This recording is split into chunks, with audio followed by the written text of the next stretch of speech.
'cause it makes trouble go away. Yeah. Oh my, my, my.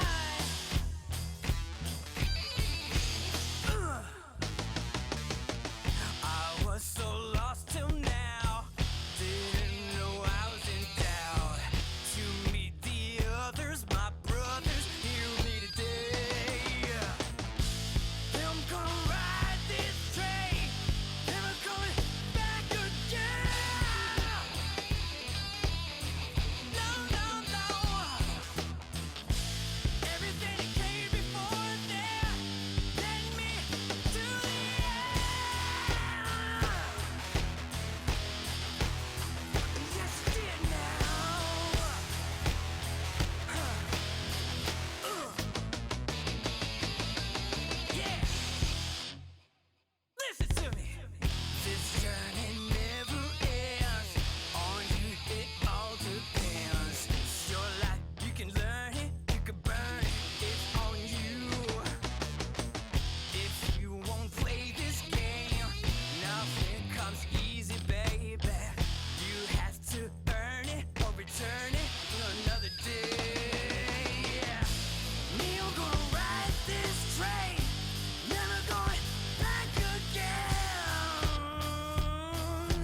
Can you see by the dawn's early light what so proudly we hailed at the twilight's last gleaming, whose broad stripes and bright stars through the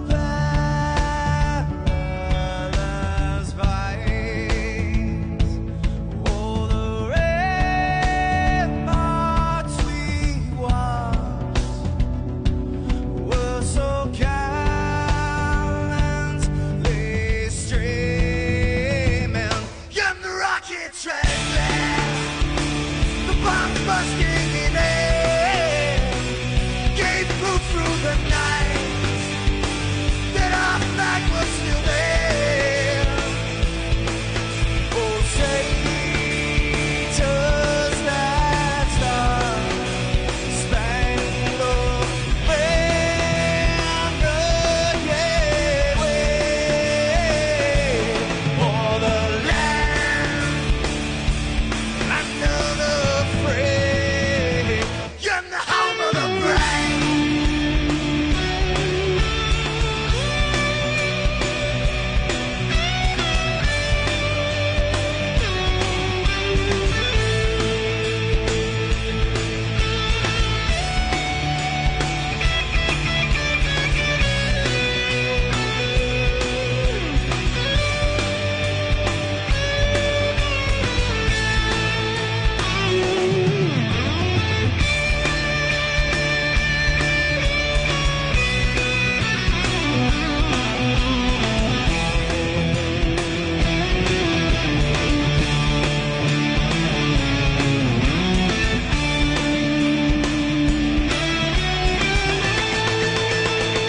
Because we are the brave.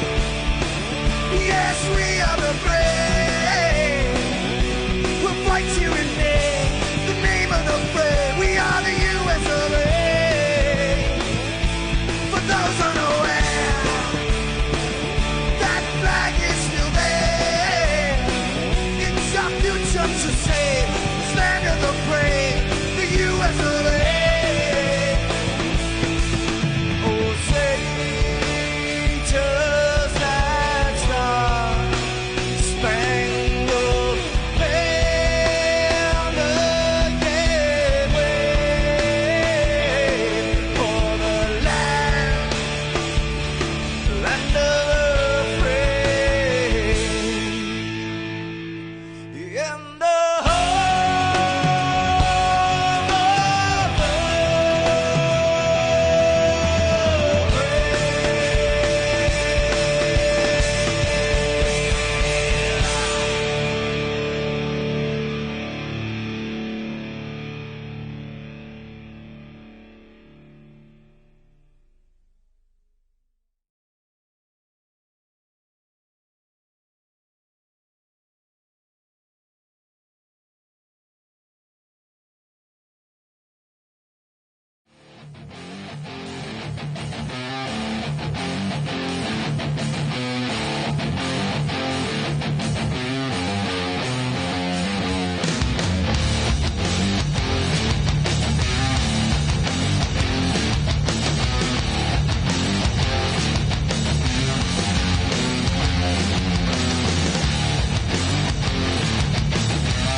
Good evening, sim racing fans, and welcome to round one of a lot of hard work and a lot of trials and tribulations. It is race number one of the Domino's TYJ Top Shelf League for the 2017 season. I'm Gabriel Wood, alongside me, Robert McFarland, Michael D'Amico pushing the buttons, getting the camera you see to you tonight. And first up, we have qualifying drivers getting on the racetrack right now. It's not that important to qualify up front, but it sure helps out a lot.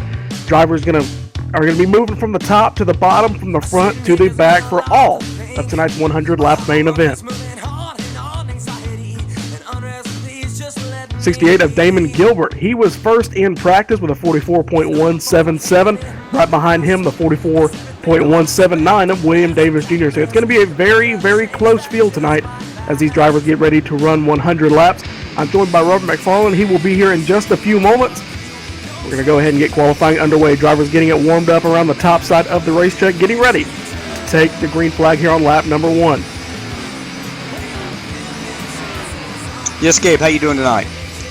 There he is. It's Robert McFarland, league owner. And Robert, I know it's been a lot of hard work trying to get these guys into the league and getting everybody's positions sorted out within the league. I know you got to put a smile on your face getting this league up and running in just a few short months.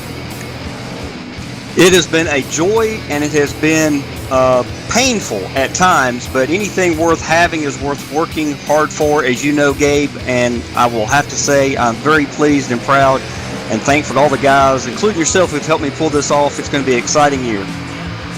You're going to see every race this year on All Pro Broadcasting Network, and drivers on racetrack right now. Damon Gilbert in the 68. He's coming off of turn number 4 into the tri-oval. Going to complete qualifying lap number 1. He's going to come in with a 47.989. That's just his warm-up lap, but it's going to put him second so far. Jeff T. Martin is on the provisional pole right now in the 014 with a 47.927. Robert, we saw this in the first race in the Truck Series, the Xfinity Series. Didn't really matter where you started the race, it was where you finished, because we had our pole sitter. He did not lead one lap all night.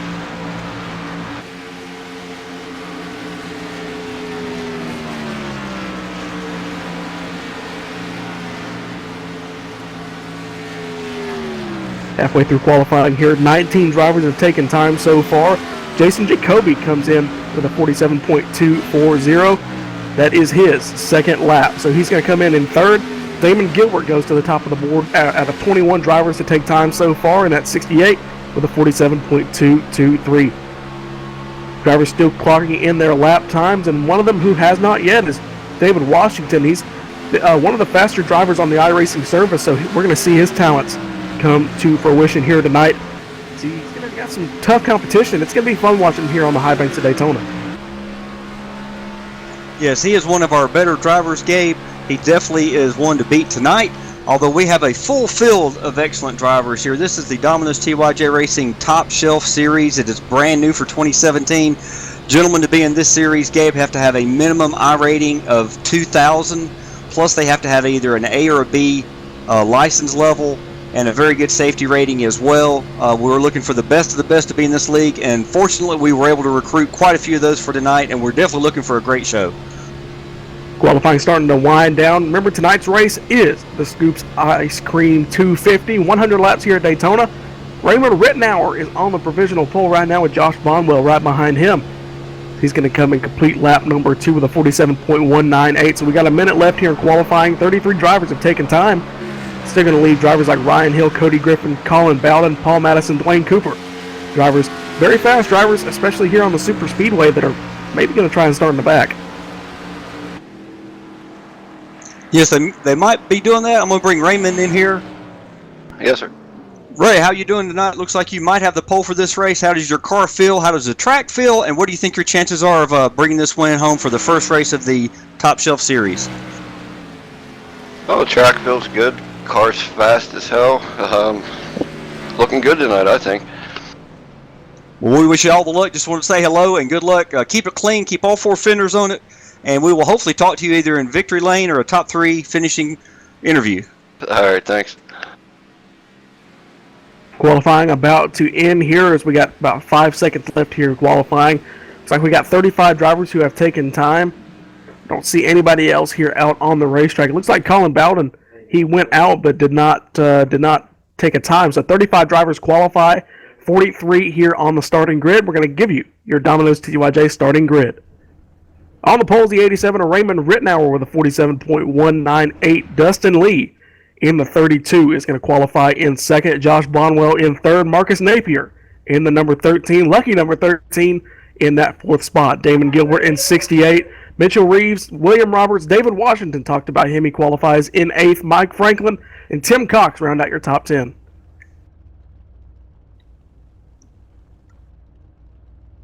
Yes, sir. In 11th, we have got Tanner Talrico.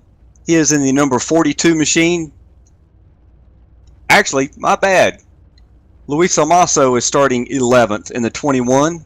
We have James Lehman in the 01 starting on his outside in 12th. 13th starting position, we have Gary Sexton in the 17. Starting 14th is where we have Tanner Talrico in the 42. Starting 15th tonight, we have our Domino's sponsored car, Jason Jacoby. He'll be very interesting to watch tonight, Gabe. He is in the number 1.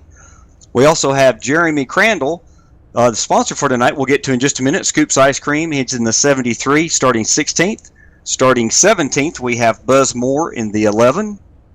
Also, starting 18th, we have Kyle Kammer in the 88. After that, we have Jesse Abram in the 97, starting 19th. And starting 20th, we have got William Davis in the 011. He is another brand new driver to the Top Shelf Series. Starting 21st, we have James Ross in the 14. 22nd is going to be Brandon Cruz Monteveas in the number 54. Justin Faulkner, one of the veteran drivers from last year's Domino's season in the Cup Series and also Truck Series in 23rd. Marcus Potts in the number 2 starts 24th. 25th is going to be Kyle Charpentier, one of the young rookies. Made a very good impression in the Cup Series tryout. Curtis Young starts in 26. Jeff T. Martin in the 014 finishes qualifying in 27. Doug Roth, Nick Crawford, and Raymond Vasquez round out your top 30. 31st is going to be Nick Reynolds, Curtis Aho in that 32nd position, Jack Watts, Jeffrey Ford in 34th, 33rd and 34th respectively. Cody Griffin is going to be your last driver to take time in qualifying in the number 48 machine. He's going to come home in 35th. Colin Bowden in 36th. Ryan Hill, actually one of the drivers who actually won the Dylan Brockwell Memorial 500 here last year.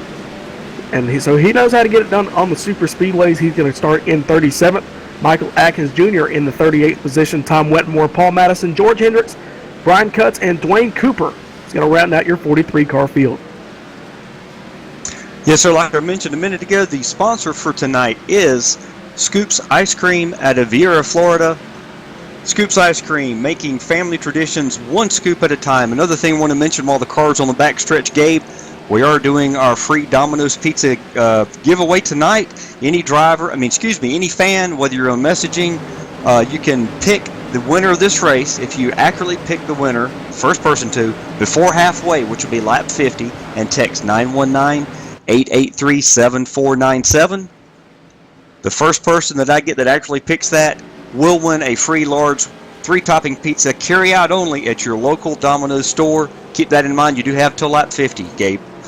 One more thing before we come off of turn 4 to take the green flag. Raymond Rittenauer did get the pole, but it looks like he is not going to start tonight's race from his starting position. Either going to come to pit or start on pit road or not start the race at all. Going to be interesting to see where he's going to shake out by the end of the night.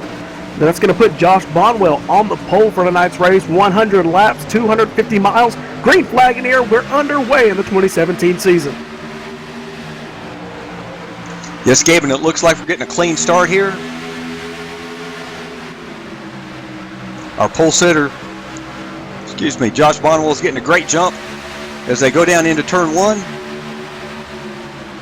Dustin Lee comes from the top side of the racetrack down to the bottom as that hole opened up between him and the 68 of Damon Gilbert. But that's going to put Josh Bonwell in the lead as they halfway down the back straightaway. Still one big pack here as lap number 1 drivers trying to sort out where they're going to run here. Bonwell is up front. Dustin Lee is going to come to the back bumper of him outside lane. Like we got Marcus Napier in that number 13 Toyota trying to lead the charge on the outside.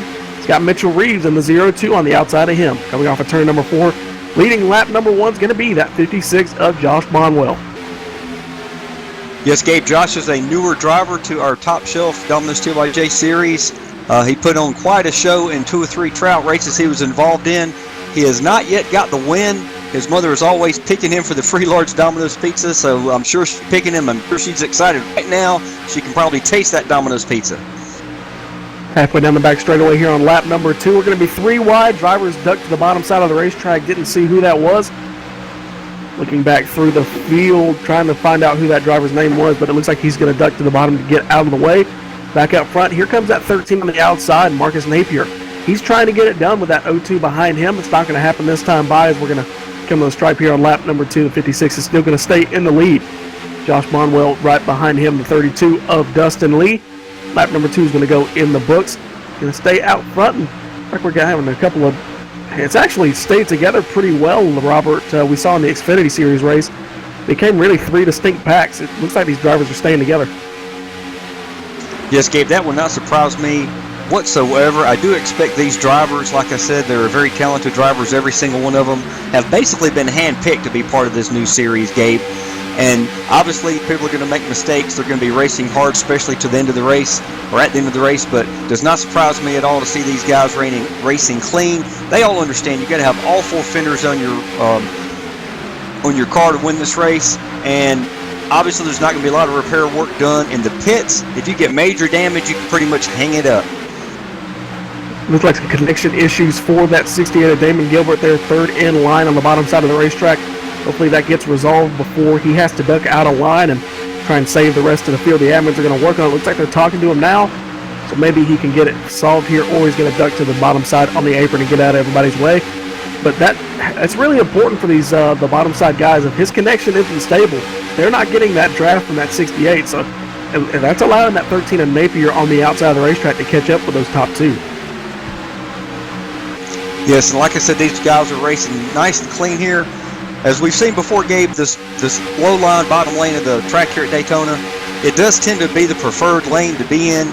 For the outside group to work, you're going to have 2, 3, maybe even 4 vehicles bumper to bumper. As we do see the 42, looks like trying to Tanner Talrico working that high line as he's going to help get right up to the bumper of Mitchell Reeves. He is in the Chevy SS, the 02 numbered machine. Hopefully they can get together and actually push Marcus Napier to the lead. We'll have to see. It's probably going to take another lap or 2, but they're definitely making some headway right now. 2x2, 10 lanes deep, your entire top 20. You can throw them under a blanket here coming out of turn number 4. The complete lap number 5. Still Josh Bonwell out front, but he's being challenged there on that outside still. They're to the side of Dustin Lee in that 32. Napier in that number 13 is. Now that momentum's coming.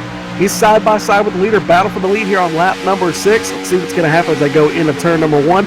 Josh Bonwell's going to hold that inside lane. Napier on the outside. He's got a whole line of cars pushing him, but Josh Bonwell has the entire field, pretty much minus those cars pushing him on the bottom side.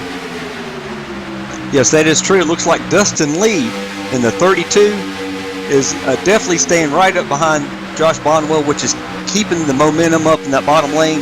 And as we speak, they're going to maintain first and second position. Obviously, that outside lane is going to try many times to get headway and actually take the lead before long. A little farther back in the pack, it looks like we got Curtis Young in that 94. He's leading that second pack there. A little bit of a gap between him and it looks like the 11 of Buzz Moore. So Buzz Moore's in that 11 is going to bring up the tail end of that field. And Marcus Potts in that number 2. He's going to kind of be stuck in the middle. And Curtis Young is leading that second pack of cars. Drivers like James Ross, Brandon Cruz, Montevideo are all trying to catch that lead pack. Back up front, Josh Bonwell still under threat, but it's not as much as before. It looks like that Napier machine in the 13 has fallen back. So it looks like just outside the top 5 or in that fifth position, because William Roberts Jr. on the bottom side is now side by side with them. Yes, Gabe, at this point in the race, would you be considering fuel mileage already? Would you be really battling hard to try to get this lead early in this race if you were Napier? Well, I think at this point you need to see how the race is going to go. Like we saw in the Xfinity Series race, we saw a lot of green flag running, but we also saw a bunch of cautions. So it's going to be depending on how these drivers race tonight's race. Look at David Washington. He qualified in that 8th spot. He's still running in that 8th spot there on the inside lane. He's one of the faster plate track drivers I've seen. I used to run with him a lot, and you could not beat him on the plate tracks. Looks like he's showing that off right now as he's tucked up underneath William Roberts in the 12, and he's pushing that inside lane back out. A little bit of a shuffle up front. Drivers, like I saw Dustin Lee almost try and go for that lead, but he's going to stick back in line. But that little shuffle allowed the 13 and Napier to catch back up.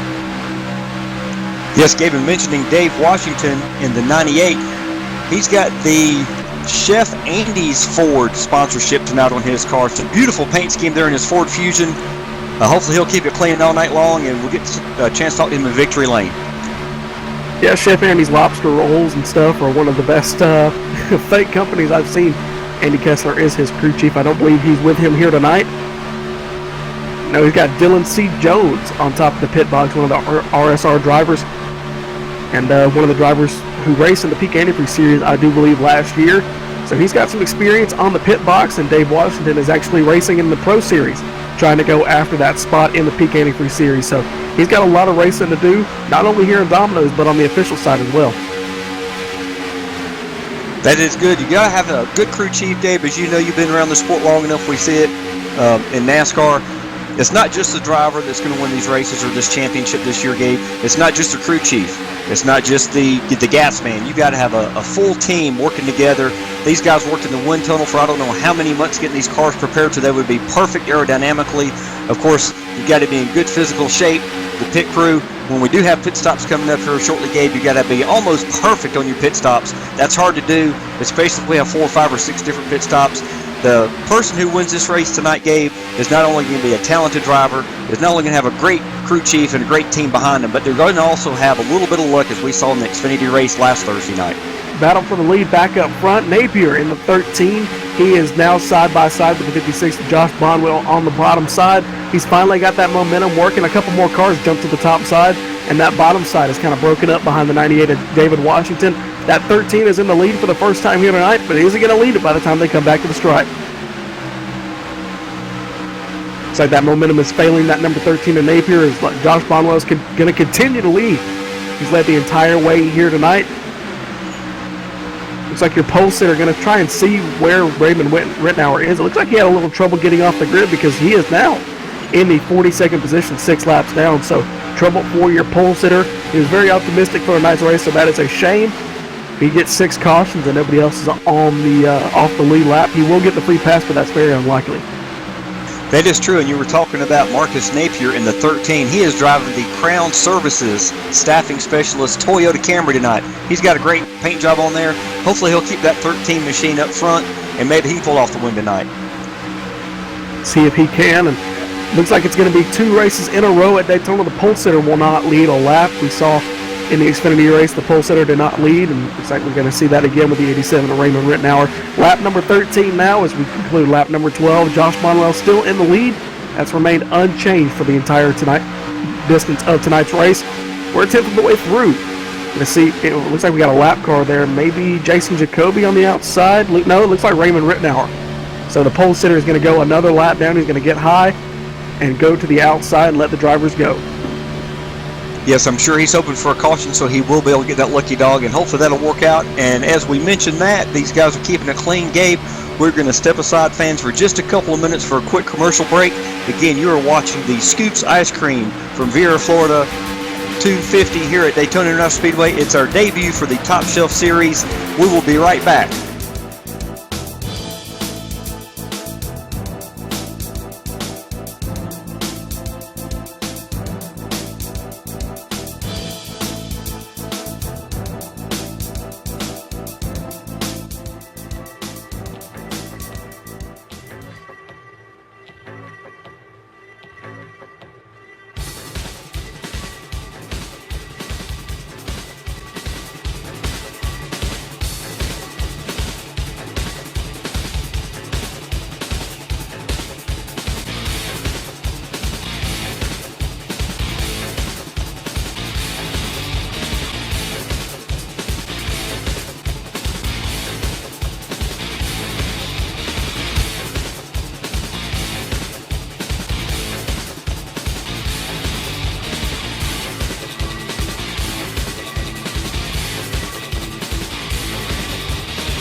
Back here live at Daytona for the Scoops iRacing 250, the Domino's CYJ Top Shelf League battle for the lead. At least we had it there for a few seconds. Tim Cox on the outside, the number 19. He had the 42 of Tanner Talrico on the outside with him. They tried to make it work, but it did not happen. Josh Bonwell keeps the lead, and he's been there for the entire commercial break. Lap 18 now. Robert, one of the cleaner green flag stretches we've seen in the super speedway in a while. Yes, Gabe, and a little bit of drama is already playing into this race. I think I noticed right as we went to commercial break, the 98 of Dave Washington, we were talking about him earlier. It looks to me like he had some major engine trouble. I'm trying to get a reporter down to his pit stall to diagnose that and see if indeed he is out of the race. I think that is what happened. Looking back at the replay of what happened to Dave Washington, yeah, he was in the middle of the pack there where he was in the fourth lane inside, and he just stayed here. He just moved to the bottom side of the racetrack and got out of the way. Back up front, Damon Gilbert moves to the leader. It's Dustin Lee in the number 3 with 32, with help from the 68 of Damon Gilbert. He's going to move into that top spot for the first time tonight. We have a lead change. And that took quite a while. We're on lap 19. And like I said, starting up front is important. You want to be somewhere near the front. But obviously lead changes are going to happen. And definitely Dave Washington is definitely on pit road. Looks like he is out of this race, unfortunately. That was also one lap down. Mike Franklin in the 82. And Raymond Rittenauer, we talked about him. Tom Wetmore in the number 6. He did not take tonight's green flag. So he is in 43rd, but will not be scored as a starter. So 42 drivers took the green flag here tonight. Dustin Lee still in the lead. It looks like he got Mitchell Reeves on the outside of him, so we're going to have a battle for the lead yet again. Once they got the 56 of Josh Bonwell out of the lead, I think it showed that he's one of the faster cars, because now, once he's been moved back inside the pack, now we're seeing a lot more battle for the lead. That is true, Gabe. These guys are still staying up close. We still got some of the same players up front. Josh Bonwell might have seen what happened to Dave Washington's engine, decided to get back a few positions, let somebody else lead. It could have been a team decision together. As we know, these engines have got a very small opening at the front. If you stay tucked up right behind the car in front of you, lap after lap, you are definitely running the risk of overheating. Not to mention the rubber that comes off these tires, Gabe's, can clog that entryway up. And if you don't get behind somebody and get that either the rubber off your front grille, or there could be a hot dog wrapper or something, your engine is going to let loose, and you don't have much time to take care of that, and once it happens, you are just out of luck.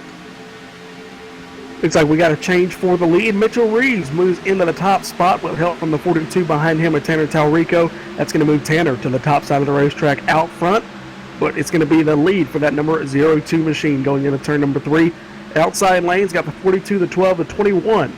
The 21 haven't talked about him much. Luis Salmaso, the driver of that number 21 behind him. Looks like Buzz Moore in that number 11 machine. He's right behind him in that Budweiser number 11. Behind him, Jason Jacoby, one of the drivers. He's pretty much famous in the iRacing community with one of the nicer sim racing rigs. He's actually got a very nice sim racing rig. If you haven't checked it out, and look at it on YouTube or Facebook. It's actually pretty impressive, and it's maybe helping him just a little bit here tonight, kind of immersing himself in the racing here at Daytona. Back up front, it's like the 42 he's got more momentum. Tanner Talrico's got a push from William Roberts going into 3. Yes, it looks like if he can get that Toyota of William Roberts up behind him a little bit closer, those two can make it work on the outside, but right now it looks like Mitchell Reeves is maintaining that lead in the number 1 position. Side by side coming to the line, half a car length is the lead for Mitchell Reeves on the bottom side of the racetrack. A little bit of gap between Dustin Lee and Damon Gilbert there on the inside of the racetrack. Behind them, Josh Bonwell has gone from the lead back to the 8th spot. Behind him, Tim Cox. So this is just an ebb and flow of Daytona. I want to talk about a few drivers throughout the pack. Marcus Potts, Curtis Young, a couple of the veterans of this series. They're running back in 24th and 25th respectively. In front of them, Doug Roth. So these drivers are just kind of running single file, letting the race play out. And they're keeping tabs with that front pack. So they're not out of this race. They're just kind of riding. And if there's a wreck in this front pack, they're going to have enough time to slow down and get out of the way. Yes, Gabe, it does look like we have at least 22 cars within a second of each other. Maybe 24 cars now. 25 within a second of each other. Very close racing here at Daytona and also at Talladega there in a few months. It's because of the restrictor plate. It's the great equalizer in not only real racing, but on the sim racing side as well. It's like Dave Washington's still in the session, but he is now 8 laps down, so he has not moved out of his pit box, and that's going to move Raymond Rittenauer up 1 position. So David Washington not starting off his 2017 title run very well, but he's still got a long season to make up the points. Yes, Gabe, I just noticed James Ross in the number 14. He is just coming off a pit road. I'm a little surprised that pit strategy is coming into play already. He is actually 1 lap down now. I don't know if he had a tire issue. He might have felt the tire coming apart and decided to hit pit road early to make sure he didn't blow out that tire and hit the wall. It's probably a very smart move on his part to save that front right fender, but we'll try to get a reporter down there and find out what happened with James Ross. He's in that ZRX Ford, and right now he is showing, looks like he's in 40th position, 1 lap down. He's actually the second car 1 lap down now. Getting a little bit tight up front, the 00 Dwayne Cooper is going to move to the high side, let everybody go. But still out front is Mitchell Reeves in that 02. We saw a little bit of shakeup. Looks like Dustin Lee had a little bit of connection issue, but he is now solid and ready to push back up front. Luis Salmaso in the 21, he's moved up from about the 6th position a few laps ago, now in the 3rd. He's now in a podium position, but here at Daytona that position really doesn't mean much, because at any point you can get shuffled out of the lead and out front. I'll talk about some big movers. Looking through the field, seeing pretty much everybody. Nick Crawford in the 74 started 29th. Is now in the 14th spot inside the top 15 in this big pack. One of the bigger losers here looks like Marcus Napier. He's fallen back from the starting position of 4th into 13th. So he is still in that main pack, but he is in trouble. If there's a wreck in that main pack, he's pretty much going to be caught up in it. Exactly, Gabe, and Luis Salmaso in that 21 Snap-on Ford. He has definitely moved his way up to 3rd position. I was just noticing he qualified in 11th position, Gabe. His practice time was all the way back in 27th. So he's definitely saving all his skill for the race here, and it would not surprise me at all to see him finishing in the top 3, if not pull off a win, because he's a very excellent plate track driver. Just talked about him a few minutes ago. Buzz Moore in the number 11 looks like he's pulled off the racetrack as well.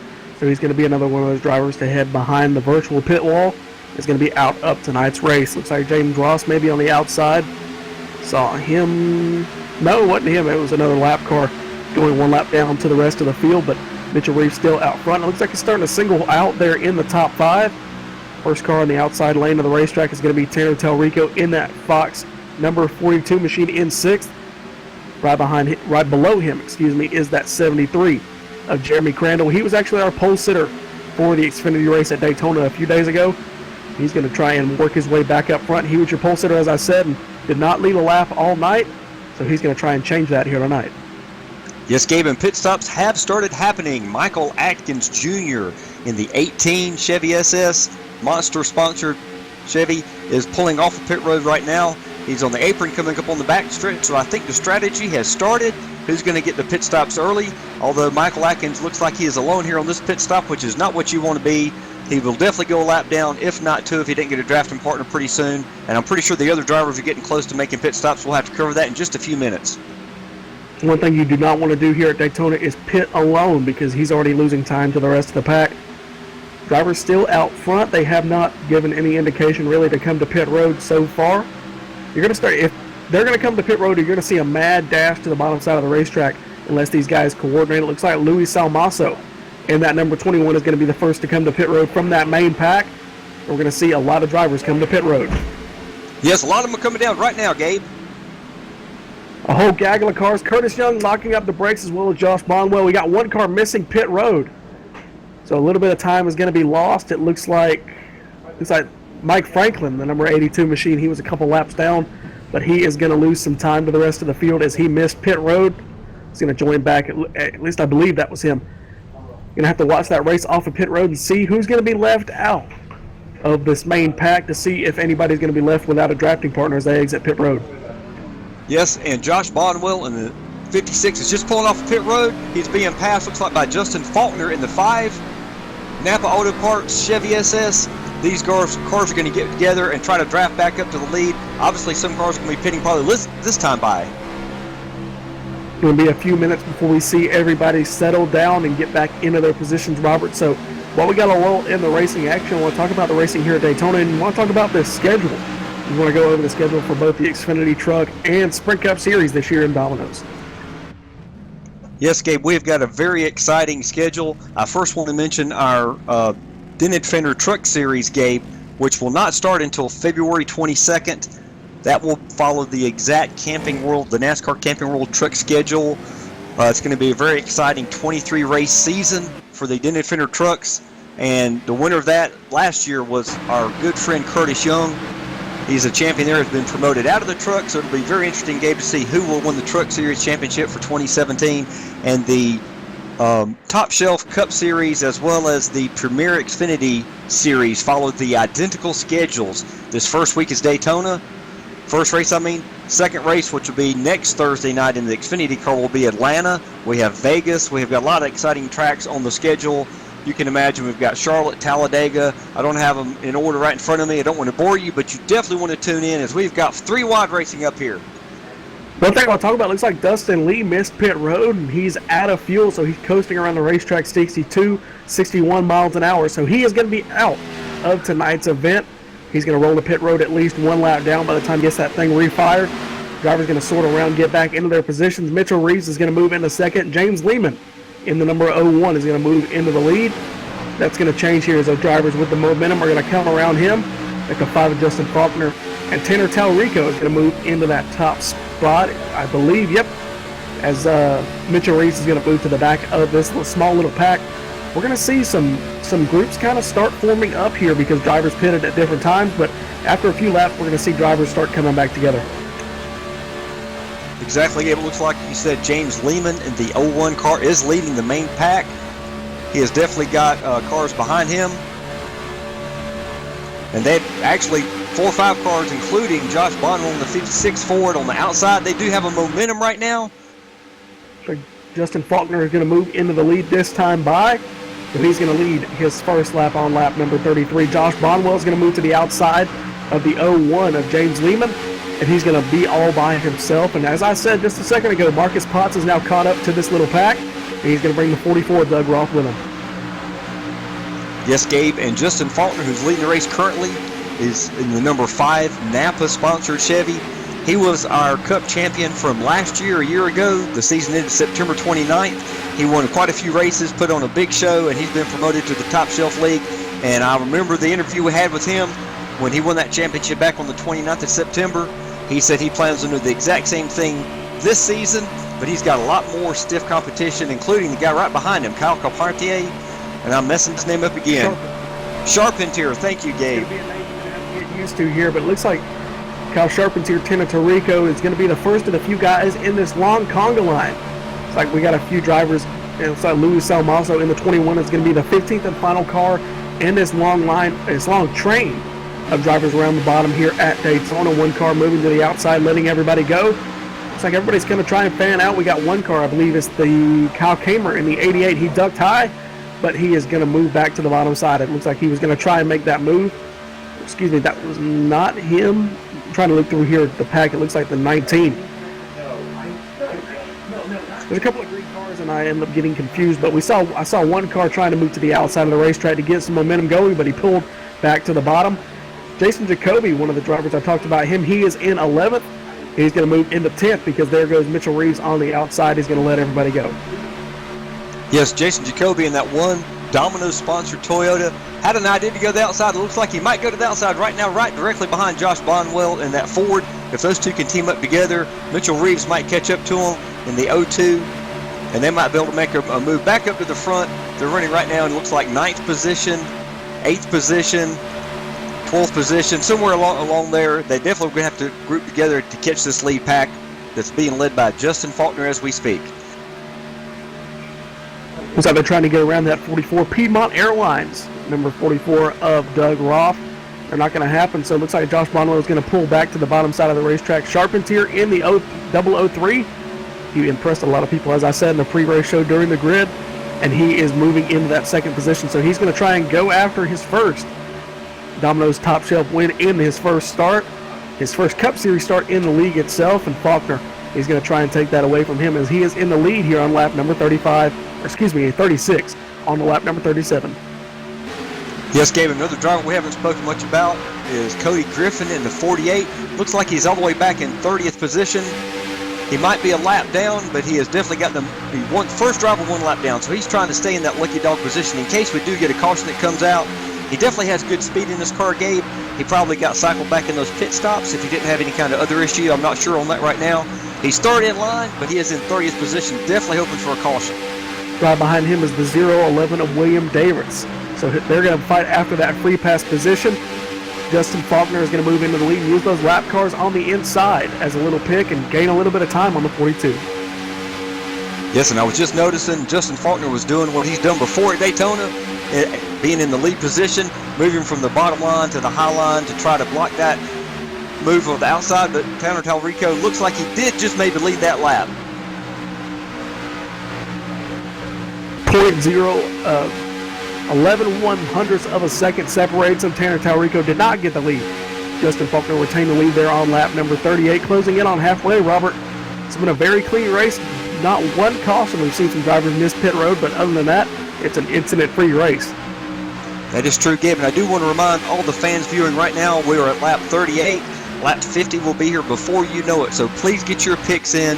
Text 919-883-7497 if you want to try to win the large free 3-topping pizza from Domino's, carry out only.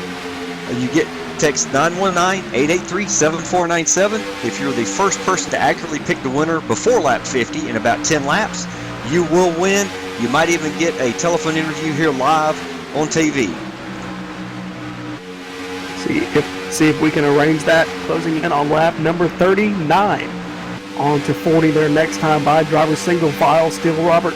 So this is the point of the race. Everybody's just wanting to survive, get to the end of tonight's race. And we now have a mix of some lap cars. Like I said, the 48 of Cody Griffin is now third in line, but he is in 30th, and he is protecting. He's pretty much a shoe-in now for that lucky dog position if we do happen to get a caution, because he is behind the leaders, and any lap car that pulls to the outside, he's going to go right by him. So he's pulling a very smart strategy.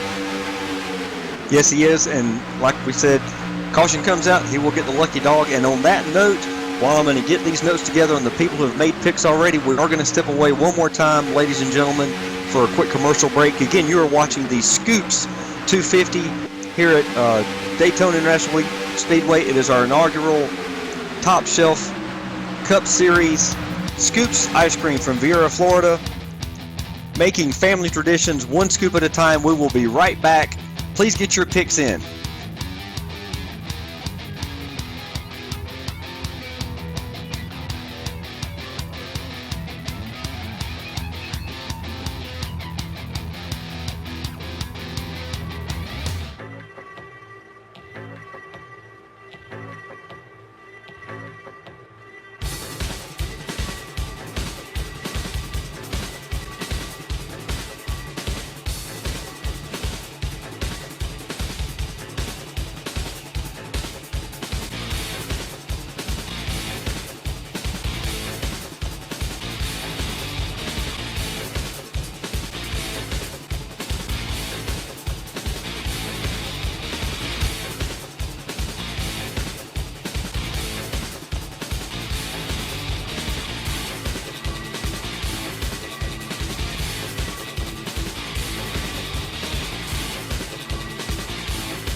You're watching All Pro Broadcasting with Freedom Train.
Back here live at Daytona, first caution of tonight's race here on lap number 45. It's the 17. I do believe we had a couple of guys up front get checked up, and then Gary Sexton in the 011 of William Davis. They did not check up and ended up turning. He didn't go all the way around. It was a single car incident, or you could call it a two-car incident really, but not that much damage and no drivers really involved other than that. But that's going to give these drivers a chance to come to pit road just after halfway. Yes, Gabe, very fortunate that was not a bigger incident. Very, very great driving on Gary Sexton's part to maintain control of that car and not get into the wall or hit any other vehicles on that. And these guys are probably ready for a caution. They've been racing hard for these first 45 laps. Again, fans, I just want to remind you to get your picks in for the free pizza, 919-8837-497. In a second, we're going to cover that. The pit stops, just wanted to mention to you some of the picks I do already have. We've got people have picked Tanner Talrico, Doug Roth, Dustin Lee, Tim Cox. We have got Mitchell Reeves picked, Gary Sexton. All kind of people have been picked. Ryan Hill, who's won a race before, has been picked. So guys, get those in. You've got about 4 laps left to get all those picks in. Ryan Hill is one of those drivers in the tryout races for the Cup Series. He did not get a win. He finished second a few times and ended up not getting the win. So he's been the bridesmaid so far in 2017, but he is doing very well for himself, trying to get back up front here at Daytona. Yes, now Gabe, will this give these drivers some kind of a strategy on pit stops here? I am sure they're going to have to probably stop one more time for fuel. So would you come down and get 4 fresh Goodyear tires, 2 cans of Sunoco fuel, or would you stay out, try to lead a lap, gain a point? Oh no. Daytona is one of those places you do not pull a strategy like that. Daytona, it's monkey see, monkey do. Really, it's nothing. And tires really come into play also, because you're getting a few laps into a run, the car starts to get tight. So 2 tires is really not going to be the call, because if you do get out front, and you're going to end up slowing down the field as you have to turn it harder going into the corner to get the car to turn. So Daytona is not really the place to start a strategy. It's really going to, once we get to the 1.5 miles and short tracks, you're going to see strategy come into play. That's exactly what I was asking. I knew you would know the answer to that question. And while we do have a break in the action, I'm going to see if we can talk to the 17 real quick of Gary Sexton to find out exactly what happened. Gary Sexton, this is Robert in the broadcast booth. Real quick, we saw you get a little loose there. Unbelievable save there with your car. Tell us exactly what happened. Do you have much damage, and do you still think you can win this race? Quite a few folks have already picked you. Yeah, I just started to slow down a little bit because we saw those guys, some guys start to hit the apron up ahead, and someone got into the back of me. Learned my lesson from last week. Didn't try to overcorrect it. Just kept it pointed towards the apron, and it came around on its own. Had a few seconds of damage, but yeah, we're still in this. I'm back here with some guys I'm working with, and we're gonna push our way to the front here soon. Sounds great, Gary. We wish you all the luck, and according to the way your car looks, you should be pretty good to go. That damage is not much at all, and in the pack, as you know, should be just fine as long as you keep the cars around you. Good luck, and we'll hopefully talk to you in victory lane. 10-4, thank you.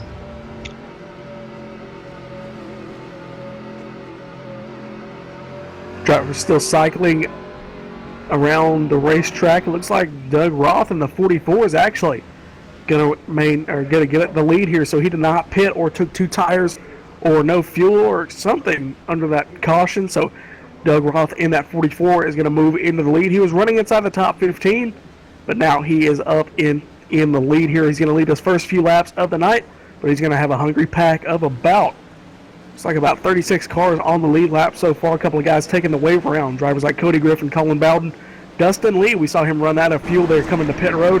Paul Madison, William Davis, Ramon Vasquez, Dwayne Cooper, and Mike Franklin all take the wave around. So that will reshuffle the starting order here, Gabe. And these guys are probably very thankful for that caution that came out. The guys that were 1 lap down, it'll put them all back on the same sequence with the leaders here.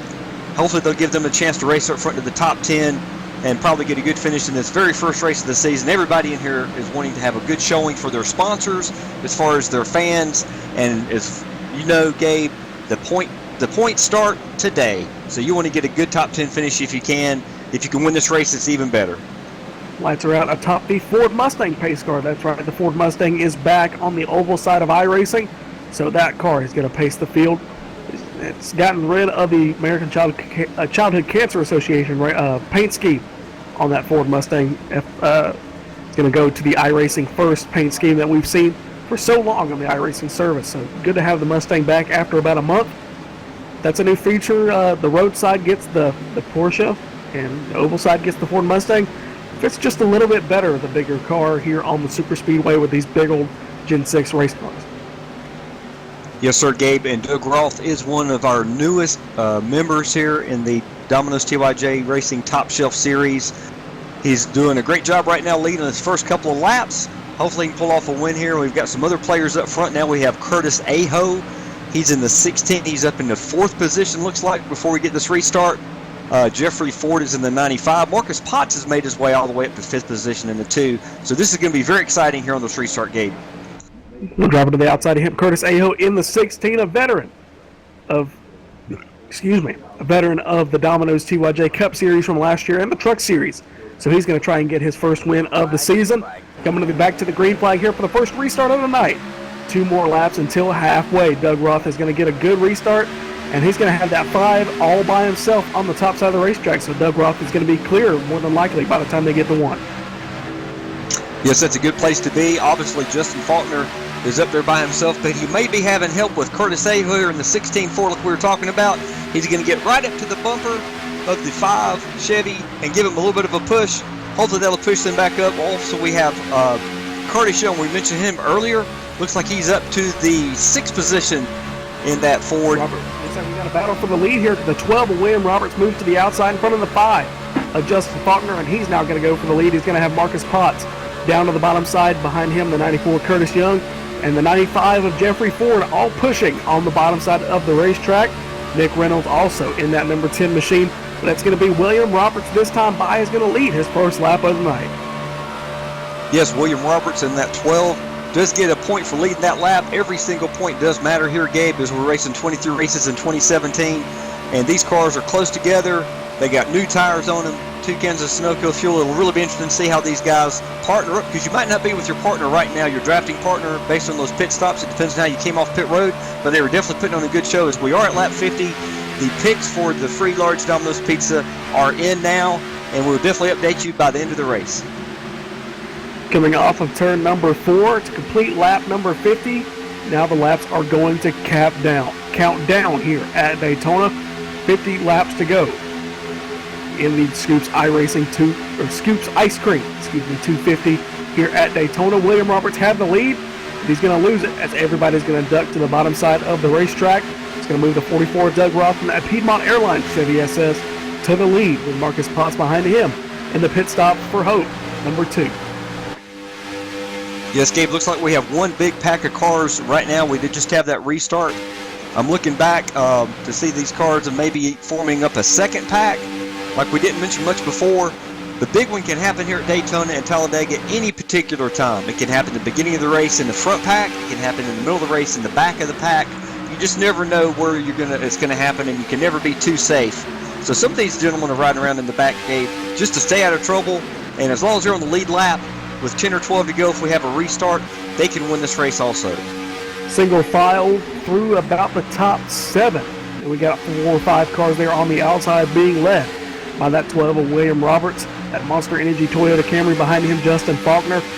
George Hendricks to the bottom side of the racetrack. Curtis Aho on the outside of him. Louis Salmaso, we saw him up front. Behind him, Jason Jacoby in that number 1 Domino's machine is going to round out your top side of the racetrack here just after halfway. So Robert's been clean and green, only 1 caution for a single car incident. Drivers not checking up, so you got to be very impressed with your drivers so far. I know I've said that a few times here in 2017, but it's coming together very well for this league. Yes, Gabe, we are very thankful the way things have worked out so far. Of course, we're happy to have you in the booth. We're always happy to have Michael D'Amico running the camera. He does great camera work here with All Pro Broadcasting, if I hadn't mentioned him tonight. And this second group of cars I was just mentioning, I'm going to start out with the 17 of, Gary Sexton. He was involved in that spin earlier. He's in 23rd position. He's racing in that Toyota with a little bit of damage on the back bumper. I don't think that's going to slow him up too much. Right behind him we have William Davis. He's in the 011. He's all the way back in 36th position. He's hoping for a lucky dog. We got Raymond Reitnauer the second. He is in 39th, hoping for a lucky dog. Then we got some guys that are still on the lead lap. We have Ryan A. Hill in the 55. He is in 25th position. Behind him we have his teammate, which I know, Colin Bowden in the 20. Those guys are definitely working together in the middle of the pack here, trying to stay out of trouble. Hopefully they'll be up front by the end of the race.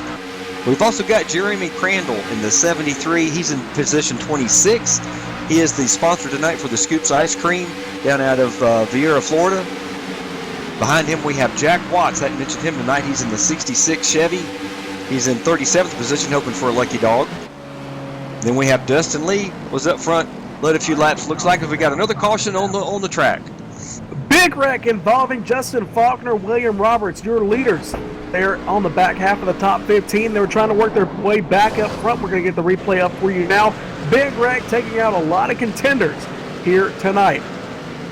Looks like drivers like Justin Faulkner, Josh Bonwell, he's led the most laps here tonight, or at least he did for the first 20 or so odd laps. He is caught up in it as well. Curtis Aho. Going to get the replay up for you. Looks like the 5 of Justin Faulkner went into turn number 3, intending to push that 12. But the 12 dumped to the top side just a little bit. He ended up hooking that left rear. And he's going to spin him right around, collecting a few drivers. Curtis Aho in the 16. Looked like I saw a very nice job of missing it. Or excuse me, that was Justin Faulkner. But he did a very good job of keeping that car going straight. Let's see if anybody else is involved. Looks like Louis Salmaso in the 21, the 014. Also involved. That's Jeff T. Martin. So a big wreck taking out about 10 cars. Not the big one, but it's about as big as we might see all night. Yes, Gabe, that's a perfect explanation of what happened. It did look like he just was going to push the 12. He might have got out of the gas for a second, and Faulkner just had no way to avoid him. We've talked about this before. Gabe, the brake package on these cars here at Daytona and Talladega is so small, it's enough brake to get you slowed down on pit road. But when you're doing 200 miles an hour or 198 in the draft, and something happens in front of you, you have nowhere to go. He was doing a great job, Justin Faulkner was, to avoid that. And the cars behind him just couldn't get slowed up either. And that's how we had about a 10-car incident there. And some of the guys that were already picked to win this race are going to be on pit road, Gabe, having some damage repaired. We did see the 17 of Gary Sexton ended up repairing his damage, and he's now running inside the top 15. He's in 14th right now on pit road, but damage is not an automatic DNF.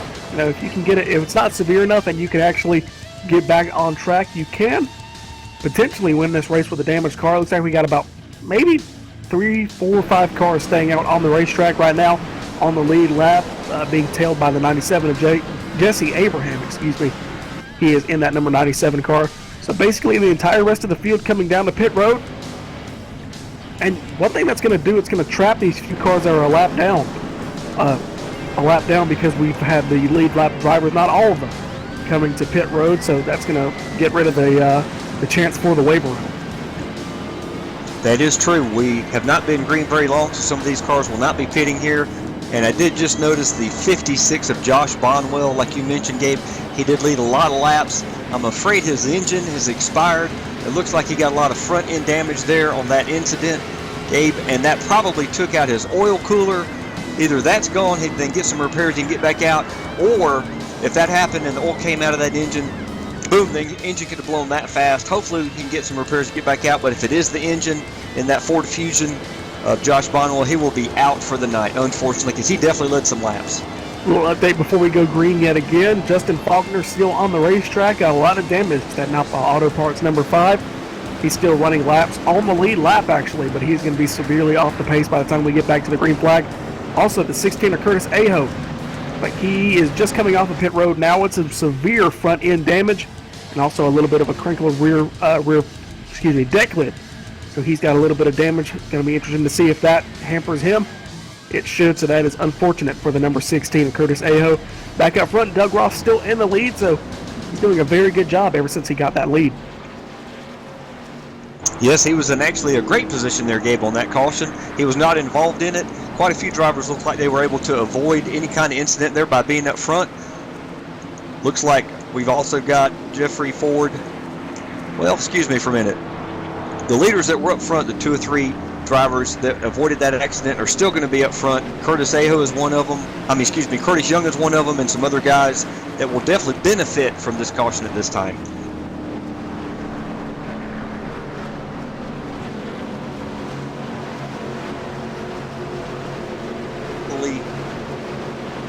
These other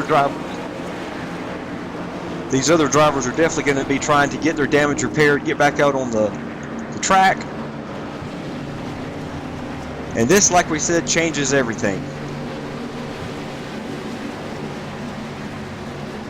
It looks to me like right now the leader will still be Doug Roth in that 44. Looks like Marcus Potts is going to be filling up second position in that 2.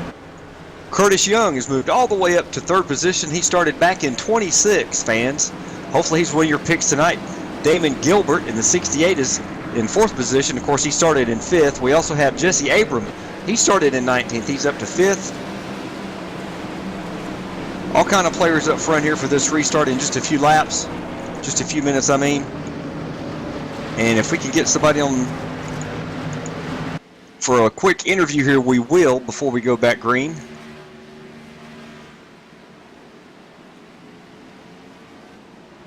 Of course, these guys are probably talking to their crew chiefs and their spotters and their teammates, trying to figure out who they're going to partner up with when we do go back green.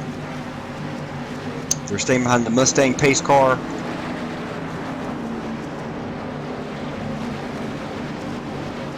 Like I said, we got quite a few guys up front that we haven't seen up front yet. We have Brandon Cruz Monsavius. I'm mispronouncing his name. He's up to 6th. He started 22nd. Mitchell Reeves is up to 7th. He started in 6th. And then we have James Lehman in 8th. He started 12th.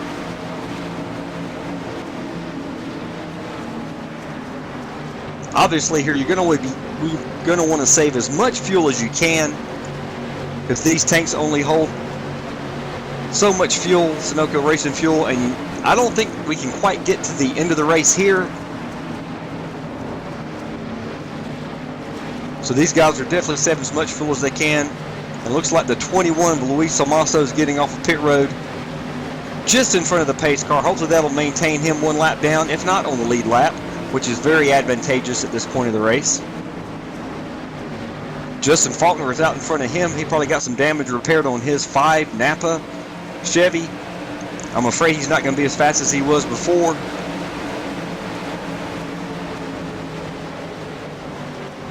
And these other drivers are trying to maintain,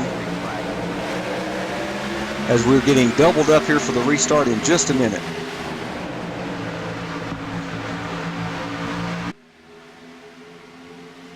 Doug Roth is going to lead him down here.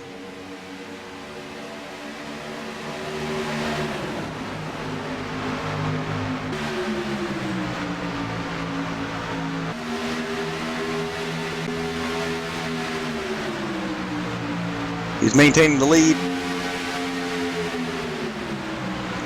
Although Marcus Potts is making a move on the outside.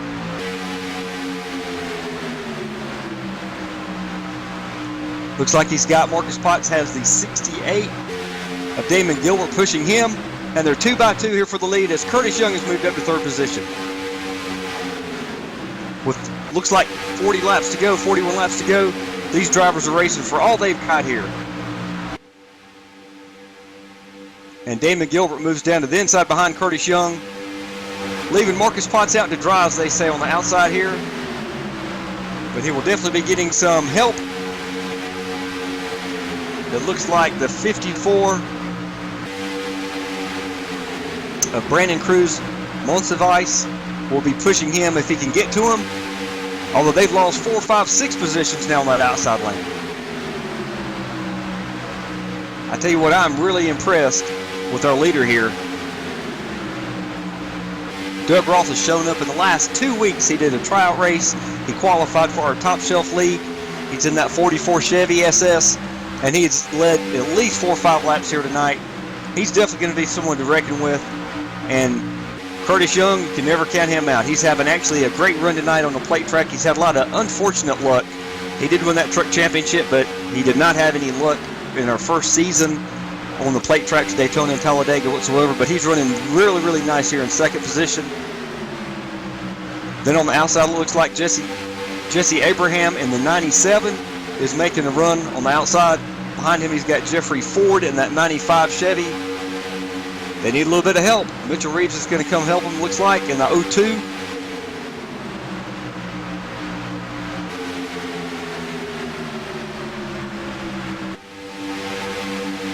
A little bit of blocking going on up front. It looks like Marcus Potts has fallen all the way back. After he led that lap, a couple of laps ago, he's fallen all the way back. It looks like he slid back to the 10th position. He's going to continue to slide back. That Marcus Potts pit stop for Hope Chevy SS, that number 2. Like he's going to also fall into the clutches. I want to talk about somebody. Mike Franklin, I just noticed this. He was a lap down about 20 laps ago, Robert. He is now into the 11th position on the lead lap, running very well. So that's got to be one of the bigger movers of tonight's race. Not necessarily the starting position, but he was a lap down in just about 40th. So, and he's now into the 7th spot. So hats off to that 82 machine. Yes, I'm looking at the back of Mike Franklin's car. He's in that 82 Toyota Magpul and Texas Instruments sponsored machine. He's got a little rear end damage, but that is not slowing him down whatsoever. He did get that lap back, and now he's running up in 7th position.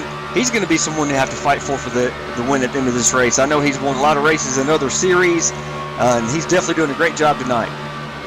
Well, to be fair, Robert, just about half the top 10 has damage to their car. Tanner Talrico in the 42. He's also got rear end damage, as well as just a little bit on Jeremy Crandall's number 73 machine. But that top 10, it's been a hard race, but they're still out front running well. Yes, and a little further back, it looks like Marcus Potts has gotten back in line on that low side. That'll keep him from losing any more positions. It looks like David Washington has finally come back on the track, I think I just saw, but he'll be many, many laps down. A little update on the rest of your field drivers outside the top 10. Jack Watts, Luis Almasto, Justin Faulkner. A couple of those drivers involved in that big wreck a few laps ago, your last caution. David Washington in the 98, his 2017 championship campaign. Not starting off well, 48 laps down, but he is still, he's just now entered onto the racetrack. We saw him on the bottom side of the apron coming off the pit road, so he's still in 42nd, and he's got a chance if Buzz Moore is not on the racetrack, as well as the rest of these drivers who are multiple laps down. If they bow out of this race, he can still pick up a few spots, and that's really what Daytona's about, is trying to minimize the damage. That is true, Gabe. He will definitely pick up a few positions. Want to talk about a couple of the drivers that are lap down. Curtis Aho in the 16 was involved in that earlier caution. He is the first driver one lap down in 30th position. That means, fans, we have got 29 drivers still on the lead lap here. Next car one lap down will be Jack Watts in the 66. Then we have Luis Almaso. He got out right in front of the pace car to remain 2 laps down. He's in 32nd. All these drivers back here, Justin Faulkner is in 33rd, 4 laps down. James Ross in the 14 is 6 laps down.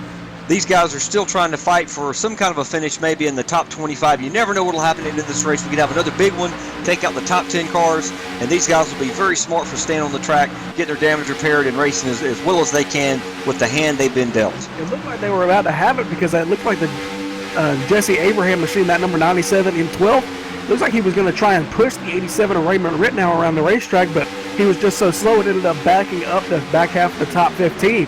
So I thought we were going to have a caution there, but everybody backed out of the throttle and did a very good job. And the only casualty in that is the 17 of Gary Sexton, lost a lot of momentum. And so he's going to move to the top side of the racetrack. He's got Ryan Hill in that 55 behind him, but it's still going to be a hard fight up front. Just below them, George Hendricks in the 34, he was involved in that big wreck with Justin Faulkner, Curtis Aho, and all those guys. He is now inside the top 20 again, so doing a very good job, a very good recovery right in front of him. Cody Griffin in the 48, he was racing up there with the leaders 1 lap down, so he has had a very good race as well coming up through the field yet again, so he's in 17. Yes, he was that vehicle that was 1 lap down earlier. He's definitely made a good move. George Hendricks, like you said, does have a little bit of damage, but he has also moved back up into 19th position. On his outside, it looks like we have Michael Atkins Jr. in 21st. He's in that Monster-sponsored Chevy. He's trying to gain some more positions. Like I said, Gabe, these guys with looks like we've got 32 laps to go. Every single position counts as a point. If you lead a lap, you get a point. If you lead the most laps, you get an additional point. And obviously, if you win this race, you get 3 additional bonus points. We follow the exact NASCAR point system, ladies and gentlemen. And these guys are just trying to get every point they can, the best finish they can get in this first race. Oh, and it looks like we've got a caution on the track. Cody Griffin and the number 18 going to try and find Michael Atkins Jr. Big contact on the back straightaway. Drivers are going to slow down. It's going to be, it looks like a 2-car incident there on the back straightaway. Big wreck. It looks like Dwayne Cooper in the 00 just skirted his way through there, but still a couple of cars, a couple of very nice recoveries. They're going to end up getting caught up in that. We're going to get the replay up for you now. Looks like the 48 of Cody Griffin, he didn't notice that Michael Atkins Jr. was outside of him, and he went to pull high to get in front of him, and he misjudged the front bumpers and ended up coming up on top of him into the 18 of Michael Atkins Jr. So just a racing incident there, not paying attention to your surroundings. Yes, and I just noticed, Gabe, unfortunately, it looks like not only did Cody Griffin get some damage, Michael Atkins Jr., but it looks like the 17 of Gary Sexton, quite a few folks have picked him to win this race. He's been involved before in an incident. Looks like he got some heavy front-end damage to the front of Michael Atkins Jr.'s car. So there'll definitely be several cars with some serious damage. They'll be on pit road getting the hammers out, the bare bond, maybe a front right clip, a whole front clip. Because like I said just a minute ago, you want to get back on the track and get as many points as you can. Going to have to break out the kitchen sink, among other things, to get these drivers back onto the racetrack. But Robert, we're closing in on 30 laps to go. It'll be laps number 70, so next time by, it'll be 30 laps to go. Only had a few cautions, Robert. Been a very clean race compared to what we really had for Daytona. It was a Daytona Wreckfest, but that's really what we had for the Xfinity Series. But that's kind of what you expect. You either get feast or famine here at Daytona, and it looks like we've seen both. So a very good indication from this league in the early stages. We got a race on pit road. Drivers coming down to their crews. Thought the 44 Doug Roth was not intending to come to pit road, but saw the 94 Curtis Young was coming in and made a last second dive. Yes, this is monkey see, monkey do, Gabe, as you know. I'm not sure these guys can make it from here on a full tank of fuel, but if you see one guy behind you coming in, you're going to definitely come in also, and you're going to get 4 fresh Goodyear Eagles, 2 cans of Sunoco fuel, get the windshield tear off if you need it, and it looks like coming off of pit road. Who won that battle? Curtis Young, maybe. Curtis Young in the 94, so he's going after yet another win. Hasn't won since last year in the Truck Series or the Cup Series. I can't quite remember. I wasn't here for the second half of the Truck Series season, but he was one of the more dominant cars in both series. After that second half of the season, he kind of had the fire lit under him. Ended up winning a lot of races. I ended up having to interview him a lot, and I really got tired of calling his name. I kept telling him that, but looks like he's going to try and start the year off right this time. He had a little bit of trouble at Daytona last year, I do believe. He's going to start off this year right. He's going to have at least maybe a top 30 finish, but he's going to have to go. He's going to try and go after that win. Yes, believe it or not, he won a total of 15 races in our first season earlier this year that ended September 29th. He did win the Dented Fenders Truck Championship. He has been promoted out of the Truck Series. All the other truck drivers are happy to hear that. And he's trying to make a name for himself here amongst a lot of guys with a lot more talent than he has. He doesn't normally do well on these plate tracks, but he's definitely got a good race going so far for himself. Talk about another driver. He finished second to him a lot. It's the other Curtis Aho in the number 16. He's your first driver 1 lap down, so he's going to get your lucky dog free pass around the pace car this time by whenever they get ready to go back to the green flag. So Curtis Aho in the number 16 will get back on the lead lap. Those drivers were really together pretty much all last year. They're teammates, and they ran pretty much side by side for the second half of the year. It was very fun to watch. They came through the recruitment races in early or late November, and we saw even there that they were 2 of the faster guys in the field. That is true. They're both very talented, as well as having the same first name. They do know each other. They race. Yes, sir. The Curtis and Curtis show. Unfortunately, we've got a lot of other talented drivers out here in the field, and I'm going to see who we can maybe bring in here for a quick interview to see if he's actually excited about getting that lap back. Unless you got something real quick. Before we go green, we can maybe talk to both Curtises. Let's bring up Curtis Young first. All right, I grabbed Curtis Aho real quick. Curtis Aho, this is Robert in the broadcast booth. Looks like you're going to get the lucky dog here. You had a little bit of damage from earlier. How's your car, and what do you think your chances are of winning this race, Curtis? Hey, Robert, how you doing? Chances are 0. I got put up into the wall when one of the guys checked up, and I'm just out here trying to gain every position possible. Yes, Gabe and I have been talking about this very first race of the Domino's TYJ Racing Top Shelf Series. You want to get as many points as you can. The hand you've been dealt, a few more points by staying out there getting the damage done is definitely going to be paying off at the end of the year when you get a chance to make the chase. Hey, we wish you a lot of luck, Curtis. Awesome. Thanks, guys. And got a hold of the second half of the Curtis and Curtis show. Curtis Young, haven't called your name in probably about 5 minutes, so we may as well bring you up. Curtis, you got us? Yeah, I do, Gabe. All right, you got a number change there with that number 94 now, but it's still the same car and it's still the same driver behind the wheel. So you're in the lead now. Do you think you can hang on to it and get your first win of the year? Honestly, I'm not so sure that I like the fact that I came out in the first position, just because I'm going to be a bit of a sitting duck now. But we'll see if Doug wants to work with me. I was staying behind him for the most part there, so I don't know. We'll see who wants to work with me and see if I can. I'm probably just going to hold the bottom here and see who wants to stay there. So now I want to talk about something really quick. It's must be a good sign with you in the lead and pretty much solidly inside the top 10. We've seen you run up there pretty much the entire race. Drivers like David Washington, Josh Bonwell, Justin Faulkner, all of them are multiple laps down, so you're going to pick up a few points on all these guys. It's got to be a pretty good way to start off the year. yeah, all those guys you just mentioned are going to be pretty tough to chase around all season. So hopefully we can finish this race clean and end up a couple laps ahead of them or something, and that'll be a good start. All right, Curtis, well, maybe we'll talk to you in about 25 laps from victory lane. Good luck to you here on the restart. Thank you. Lights are out atop the iRacing Ford Mustang pace car. We're going to get back racing here on lap number 73. Drivers working their way through turns 3 and 4. Looks like the 0-1 of James Lehman trying to run that apron. Not sure if he's trying to save just a little bit of fuel, but closing in on 1/4 distance left to go in tonight's race. A little bit of gap there on the top side of the racetrack, and they need to close that up. Colin Bowden looking maybe to try and get a jump on the restart, but for that, or he's waiting for somebody to come to the top side for him. Not too sure, but going to come to the restart here. Curtis Young in the 94 on the inside. Green flag is going to fly. The 44 going to try and get a good restart there on the outside with the 54 of Brandon Cruz-Monteveas on the outside of him. James Lehman with a good push there on the bottom side of the racetrack is going to move the 94 to the lead. Yes, he also has got Damon Gilbert in the 68 Chevy on the bottom, giving both of those gentlemen a push. It's going to look like both of them are going to clear that outside lane and actually move the 44 of Doug Roth back into 4th position as he drops down right in front of the 42 of Tanner Talrico. The outside lane pretty much just dissolved there after the restart, so we've got a 6-car breakaway up front. First car in the second group is Kyle Charpentier in the 003 on the outside of him, the 95 of Jeffrey Ford. So those drivers are going to have to get single file or start pushing a lot to get back up front. It's going to be a 6-car breakaway between those guys. It looks like we got a wreck. George Hendricks in the 34 is going to pound the outside wall, but he's going to keep it going straight. It looks like he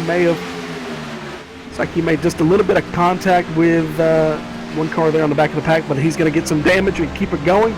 Going to keep following the race up front. Curtis Young still out there. He's got the 01. He helped him get the lead. James Lehman in that number 2 spot.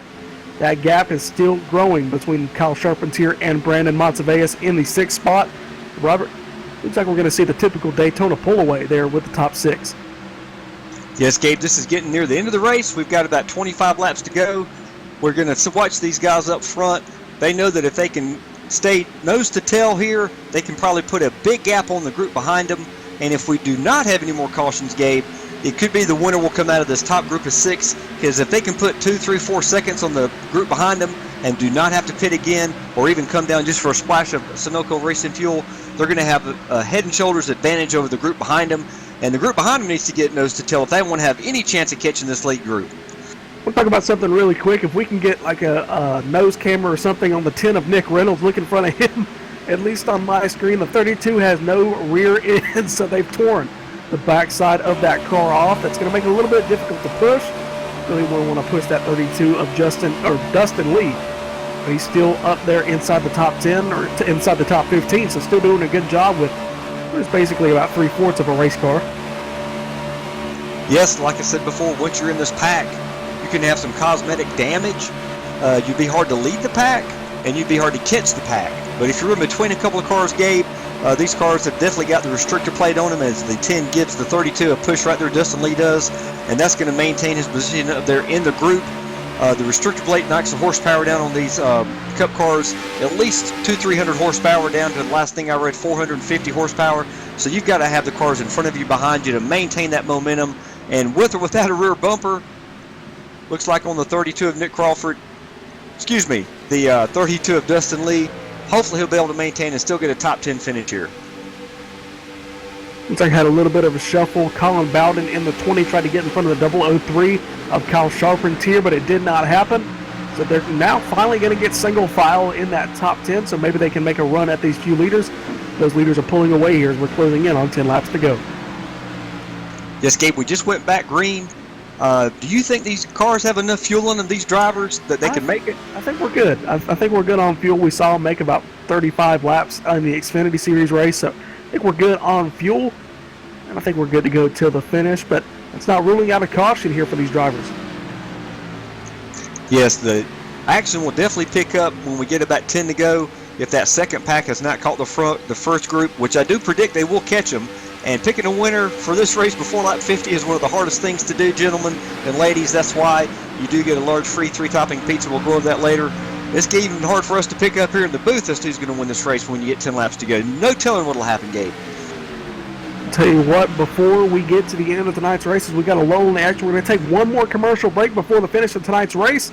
We're at 20 laps to go here in the Scoops Ice Cream 250 at Daytona, the first race of the 2017 season for the Domino's Top Shelf League. We'll be right back here on the All Pro Broadcasting Network.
Smithley, driver the number 0, JD Motorsports Chevrolet, and you're watching All Pro Broadcasting.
Back here live at Daytona, big wreck in turn number 2 as we came back from commercial. That we got a couple of cars into the wall. About 5 or 6 cars involved in this wreck. It looks like we're going to get the replay for you. 003 of Kyle Charpentier. Looks like he got into the back of the number 73 of Jeremy Crandall, your pole sitter from the Xfinity race. Ended up turning him sideways. 73 ended up holding on to it, but Jason Jacoby could not get out of the way. Ended up getting tagged by the 98 of David Washington. A few more cars involved. Just an isolated incident in turn number 2. There's one thing, Robert, I'm looking at these drivers. They need to learn, once the caution comes out, they need to get off of the throttle and end up slowing down, because a few of these drivers plowing into this wreck, like Josh Bonwell and Marcus Potts, it could have really avoided a lot of their damage just because they did not slow down at the time of caution. That's a great point, Gabe. And obviously these drivers have got their crew chief or their spotter yelling in their ear sometimes at the exact same time. And not really a good excuse, but it is hard to get these cars slowed down. And you might think, if I stay in the gas and go low, I can clear this accident, or if I stay in the gas and go high, I can clear it. Half the time, you're going to guess right, and Gabe, the other half of the time, you're going to guess wrong. And there's just no way to predict it at these tracks, and sometimes that's just what happens. Well, there's one thing you got to think about. Once you hit that brake and start slowing down, your reaction time is already getting a little bit faster because you've got more time to miss that wreck, and you've got more time to decide where that wreck is going. But then again, it is kind of random where the drivers go because we get onto that flat track as part of the racetrack. There's no banking to hold the drivers up, so they're really at the whim of the weight of that car. Yes, it definitely looks like the Marcus Potts machine has lost his engine, will be out of the race for the evening. Some other guys got some serious damage here. Gabe, this definitely changes everything. Looks like, yeah, one more driver. Looks like just a tough night for Dave Washington involved in that wreck. The entire front clip is torn off the front of that number 98 Chef Andy's Lobster Rolls Ford Fusion. So 49 laps down for the driver. It's going to be a hard race, hard pill to swallow for, because he was very excited about coming into tonight's race. Yes, unfortunately he had that engine problem earlier in the race, which kind of put him quite a few laps down. Obviously he didn't want any more issues tonight, but that's just kind of how it happens here at Daytona. You never know when luck's going to bite you in a good way or in a bad way. And obviously Curtis Young is still up front on the for this restart we're going to get. I'm sure everybody will be good to go on fuel. It'll be interesting to see who comes down pit road. Just remember, we're going to have a restart here in the next few laps. Just above 10 laps to go. So, Robert, if you want an exciting finish at Daytona, you're going to get it, because it is going to be a mad scramble for this win. And Curtis Young thought he was going to be a sitting duck there on the restart, that last restart a few laps ago. He's going to end up being in the lead still as these drivers come to pit road. And did anybody come down pit road? Looks like nobody's going to really make the move to pit road. They should be good on fuel. Pit road is empty. Nobody coming to pit road. So these drivers surely have enough fuel to make it to the end of tonight's race. Robert, final thoughts before we go back racing on tonight's event? What I'm looking at, Gabe, I'm looking at some of these drivers that are really hungry for a win here. We've got quite a few brand new members to the Domino'S TYJ Racing League Top Shelf Series. James Lehman is one of those. He's running in second position, has been for quite a bit of the second half of this race. Damon Gilbert's been up front for a lot of the race here. So those two guys, Doug Roth also obviously led quite a few laps, Gabe. Tanner Talrico has been up front. Paul Madison, haven't called his name. He's in the top 10 now. So it's going to be really interesting on this restart, because this is when you want to pull the seatbelts tight. You want to get your plan, you want to get your drafting partner. You want to be able to make every move you can on the restart and hope you can hold on to the finish. One thing you got to remember, these guys are in team speak. They're trying to figure out who their drafting partner is. Now, you know that Curtis Young is on the radio to 68 of Damon Gilbert, telling him to push him hard on the restart. He had a good restart with James Lehman, but he is going to be on the outside of him when they get the green flag this time by. In front of these guys, it looks like the 34 of George Hendricks. He's gonna get the wave around here more than likely. Either that or he's just lined up kind of funky with the iRacing pacing system, but He'll probably get the wave around here, or he might duck down pit road. I doubt he's going to stay out in front of these leaders. Yeah, no, it's going to wave him around more than likely when they come back to the stripe. I'm just wondering how he's going to sort out here, either the wave around or he was just stuck in front of the field. One thing, a decent recovery for him because he slammed that wall hard coming out of 4 there a few laps ago. It's a single car incident. Yes, he is getting waved around. So we're at the 1 to go signal this time by. Yes, Gabe, I'll tell you what, there's some other drivers up front here that have actually lost their drafting partner. Colin Bowden in the 20, he's up in position 8th. He is not have his drafting partner with him right now. His drafting partner happens to be the 55 of Ryan A. Hill, who's back in 20th position. Looks like we're going to have about 12, 11 laps to go after this restart. How they're going to dice through the field to get back together is going to be very interesting to see. And as you know, Gabe, sometimes in these races, you don't end up with your drafting partner. You end up with a new drafting partner with 10 to go to try to get the best finish you can. And unfortunately, if you lost your drafting partner, then you just have to find another one and get the best finish possible. What was that Kyle Busch said a few years ago in the 500? I told you all throughout Speed Weeks, you can choose your partners, you can choose who you want to work with, but it's going to come down to a green-white checker. We're not at that point yet, but he's just trying to say that it doesn't matter how much planning you do, it's all going to go out the window. When it gets down to crunch time, you can do all the planning you want, but people make plans and fate laughs in their face. So we're going to see who's going to get the win here, closing in on 10 laps to go.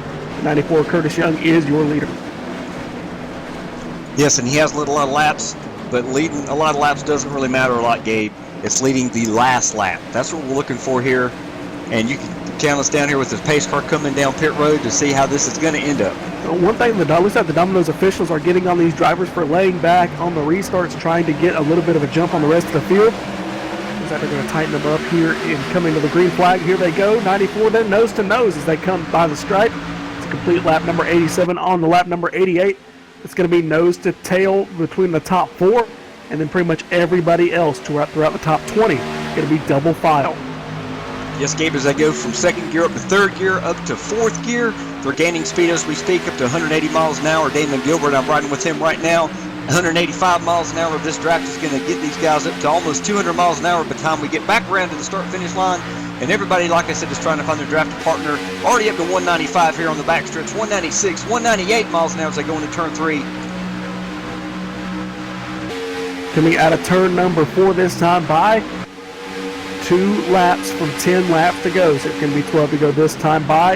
The 94 Curtis Young, still your leader, has been out front for just about 20 laps here. So he's been one of the faster cars tonight. Josh Bromwell, one of the other guys that we've seen go very fast here tonight, is in the 56.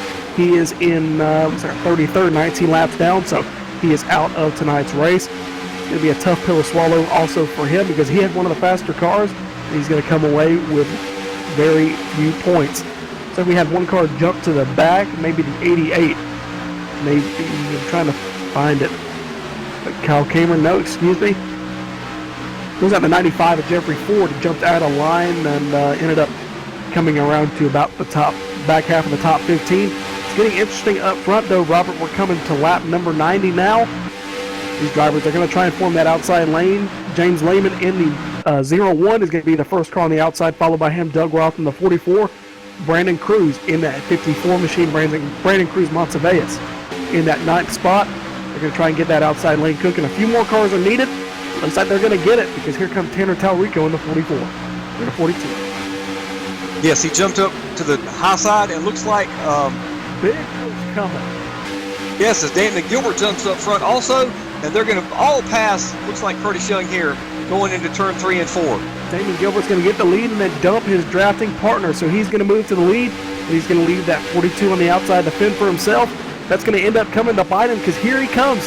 Tanner Talrico in that number 42 machine is going to come up to the top side of the racetrack and is going to be nose to tail with that 01 machine on the outside and the 94 Curtis Young on the bottom. They're going to be side by side as they come into turn number 1 into 2. We're now 10 laps to go.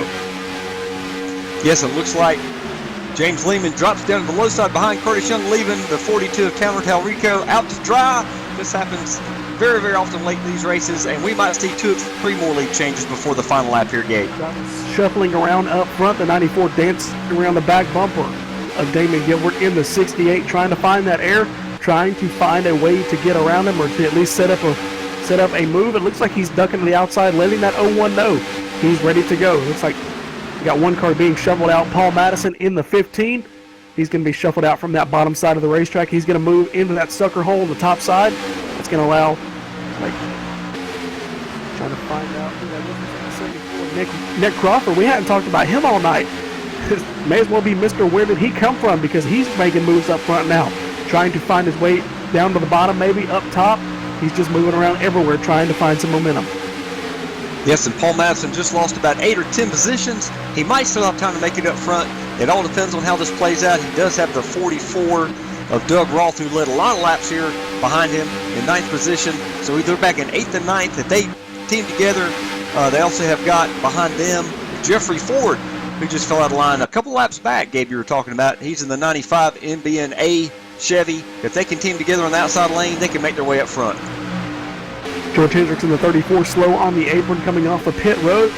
Closing in on 5 laps to go. One thing to remember, if the caution does come out, the race will be over with. iRacing system does not account for green-white checkers. It takes 5 laps to reset the racetrack and clean it off. So with 5 laps to go, if the caution does come out, the race is over with. Just like having a caution on the last lap, we will run the rest of the race behind the Ford Mustang pace car. But hopefully that won't happen. We didn't have it, I believe we had it happen there at Daytona in the Xfinity race. But maybe just a little bit different here in the Cup Series. It's been very clean and green. We've only had a few big incidences. It's been a lot better than we had in the Xfinity Series. Damon Gilbert still out front on lap number 94. Yes, Gabe, right now is when you're going to be making your decision. If you're Curtis Young in the 94, are you going to pull out to pass before lap 97? It looks like he's making a move right now. He slides back in, he gets loose, and he saves it. What a great save by Curtis Young there. 0-1 at James Lehman tagged the bumper, but he's going to end up shuffling out the 94 Curtis Young. Curtis, you have to choose what you want to do. You can't second guess yourself. He tried to jump to the outside, jump back to the bottom. By the time he did, that hole was filled. So that's going to move the 0-1 of James Lehman into that second spot, and now into 5th is that number 94 Curtis Young. And don't look now, you just mentioned him. Nick Reynolds in that 10 Chevy is in 4th position. He might make a move here if he can get some help with Nick Crawford in the 74 machine. They might be able to make a move here with a couple laps to go to get around the top 2 of James Lehman and Damon Gilbert. It's fun. Looks like Nick Reynolds in the 10. He's going to get loose off the front bumper of the 94, but he's going to keep it going. They're going to be 3 wide for that 10th position on back. That was another great save, Gabe. It looks like we are staying green here for now. Front pack is going to be broken up just a little bit. Your top 3. It's like the 74, Nick Crawford's going to be alone by himself. The Damon Gilbert machine and James Lehman, the 01 and the 68, are going to be by themselves up front. If that pack can get reorganized, we're going to see a huge freight train overhaul these top 2 drivers. Yes, you don't really want to get too far out in front. Like, they've kind of got a pretty good 4, 5, 6 car length gap. And just as I say that bottom lane is catching them very fast. Look for that momentum. That 74 Nick Crawford may jump to the top side when he catches them. Here they come, and he's got the 20 right behind him. That's Colin Bowden in that 4th spot. They're going to push to the back bumper. That 20's going to shove his nose to the bottom. So here they come. He's going to move into that 3rd spot. He's going to shove the 74 Nick Crawford to the outside. And as they're passing lap traffic on the high side, looks like they're able to get by cleanly thanks to those drivers, and it's still a battle up front, Gabe. It looks like they're going to maintain 1st and 2nd. But don't look now, the 74 of Nick Crawford is making some headway on the outside. Looks like we've got 4 laps to go here. Those top 2 drivers holding off that pack very well. Here they come. It's going to get a little bit dicey here as these drivers adjusting, trying to find their way. And another driver, want to talk about him again, Mike Franklin. He was a lap down about 40 laps ago, now moving into that 3rd spot. So doing very well on that bottom side of the racetrack right behind him. Jesse Abraham in the 97 also working his way from that 19th starting position now into 6th. A little bit more contact there, a little bit of trading paint. They were able to maintain it, keep it straight. Curtis Young got a little bit of action there, and it looks like Colin Bowden in the 20 is falling back. They're 3 wide here. 3 wide for that 9th position. The 54 is going to get shoved in the apron. 2 cars get spun. Here they come, and they're going to hang on to it. No, they're not. Stay under the green flag. Multiple cars getting spun. Is the caution going to come out? We're still green. Still green for now, and the leader is still up front.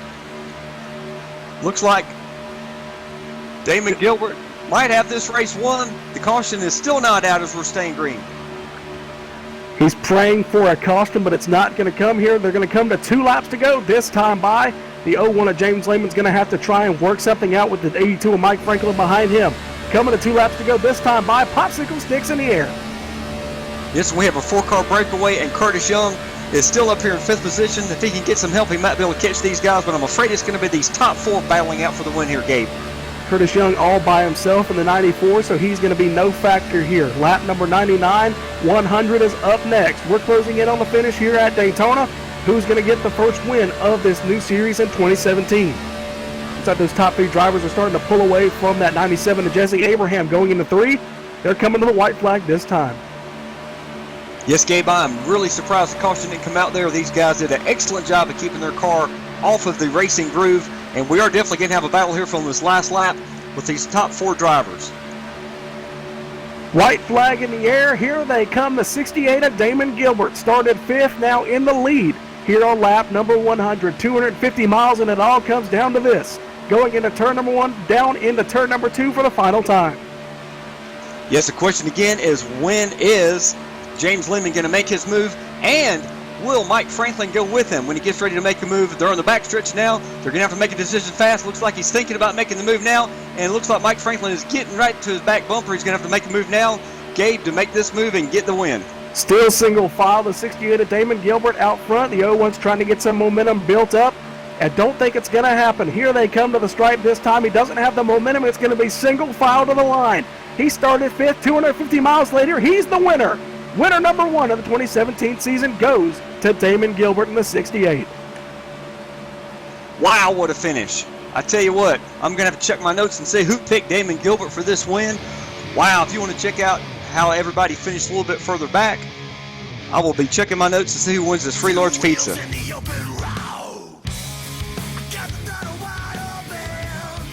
The finish of tonight's race, so close, but yet so far for the 01 of James Lehman. Is going to give a congratulatory tap to the winner of tonight's race. As these drivers get their cool down lap going, we're going to talk to your winner in just a few minutes. We'll be right back here from Daytona for the conclusion of tonight's race, the Scoops Ice Cream 250.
Welcome back, race fans, to the Scoops Ice Cream 250 here at Daytona International Speedway, brought to you live on All Pro Broadcasting. Scoops Ice Cream out of Vieira, Florida, making family traditions one scoop at a time. I tell you what, ladies and gentlemen, I haven't seen a finish like that in quite a while, where we have 3 or 4 cars get together. The caution does not come out. We end up with a green flag finish to this race. Wow, Gabe, that really took my breath away. What do you think? It's one of the better races I've seen at Daytona in the past few months, because usually they end under caution. Tonight it's been a very clean race other than the few incidents we've had, but it ends up being a very good finish. Damon Gilbert comes away with the win. But first, we're going to talk to your podium finishers. Mike Franklin comes home in the 3rd spot, and Robert, you've caught up with him.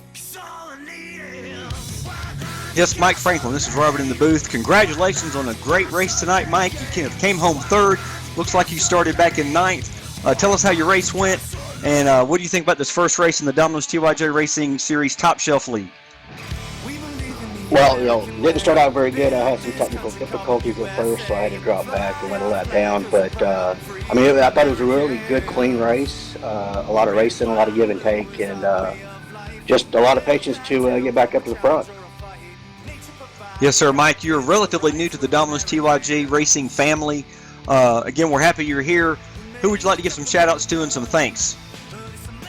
I'd just like to give a shout-out to all the guys that are watching on my channel, and I hope they enjoyed the show.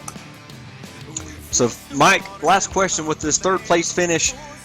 This is the first race of a 23-race schedule. You never know what can happen, but you've got to be feeling good going into the rest of this season, knowing that you've got the points for third place. You were up front a lot of the night, and how do you feel about the remainder of this season? I'm tremendously happy with a third place. It's definitely a way to start the season off, and I just want to keep it up there like I did tonight, and just have a lot more good races and see how the season turns out. All right, sounds great, Mike. We appreciate you being here, and we'll let you go celebrate with your crew. They obviously did a great job with your car, and your crew chief and your spotter made a lot of great calls tonight, and we'll definitely talk to you in 2 weeks when we'll be racing live at Atlanta. All right, thank you. Yes, sir. Now I'm going to move into the booth. Our second place finisher, James Lehman. James Lehman, this is Robert in the broadcast booth. Congratulations on a great second place finish. You started 12th tonight. You were 39th in practice, James. Tell us how you moved your way all the way up to second place. I was just working with the Southeast boys, just going up through the field with them and playing my pit strategies right, and it played in favor, and I pushed my buddy Damon to a win. Wow, that is incredible. It is good to see teammates working together. We were talking with about 10 laps to go. A couple of guys had lost their drafting partner, and they were going to have to make a new drafting partner. It looks like you two were able to team up and pull off a 1-2 finish. Congratulations. How do you think this is going to set you up for the rest of the season? We've got 22 more races in 2 weeks. We'll be live at Atlanta, which is a completely different animal than Daytona. Do you think you're going to have something for the rest of this field for the 2017 season? I'm going to be honest, super speedways are not really my thing, so for me to finish second is going to put me really good in the points. So it's a really good stepping stone to go off into the season, and Atlanta is one of my very strong tracks, so I probably won't be finishing second next time. I might be in that number one spot. Well, James, we're very excited that you're part of our Domino's TYJ Racing family. We know you're very talented. You've proven that today on a plate track, and we're definitely going to be watching you in 2 weeks at Atlanta to see if what you're saying will come true. We would love to interview you as the winner in 2 weeks. Who would you like to give thanks out to and shouts out to for helping you tonight? I'd like to give a shout out to Damon. You know, he did a really good job holding his line. He helped me earlier in the race, so I had to repay the favor. And a shout out to Southeast Motorsports. Those guys are great. They always help me out. Hey, we appreciate it, James. We'll definitely be looking to see you in 2 weeks in Atlanta. Get that car worked on with your crew, and hopefully you'll come home with the top 3 finish, if not a win. And you have a great weekend, James. You too, Robert. Thank you. I'm now caught up in victory lane with the driver of the 68 of Damon Gilbert. Now this is the first time we can say this. He has won the Domino's TYJ Top Shelf League in the 2017 season. That's the first driver to ever win in this new league. Damon, congratulations. Yeah, thank you, Gabe. Now, we didn't know this, but you ended up having your teammate behind you. So me and Robert were talking about how you can make all the plans you want, but you get inside 10 laps to go, those go out the window. Well, you guys were the exception.